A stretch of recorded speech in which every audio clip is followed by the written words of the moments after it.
আপনারাই বলুন এই সানি দেওয়ালকে কি শাস্তি দেওয়া উচিত? হ্যাঁ রে বুড়ো, আমি যখন আমার মেয়ে সানি লিওনিকে দোকান থেকে ললিপপ কিনে দিচ্ছিলাম তখন থেকে সানি দেওয়াল পিচকারির মধ্যে ড্রেনের জল ভরে ভরে লোকেদের চোখে মুখে ছুটছে। জজ সাহেব, তাই আমি চাই সানি দেওয়ালকে এক্ষুনি হাইড্রেনের জল চোবাও।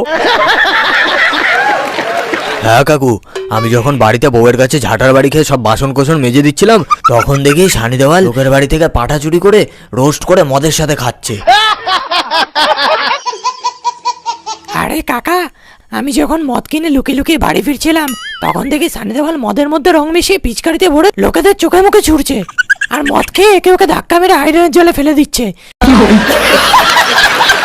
তো এর থেকে এটাই প্রমাণ হয় মাই লর্ড যে সানি দেওয়াল এক নম্বরের রংবাজ। একে তো হোলিতে নিজে এক ফোঁটা রং মাখেনি, তার উপর আবার মদ খেয়ে লোকেদেরকে ধাক্কা মেরে হাইড্রেনের জলে ফেলে দিচ্ছিল।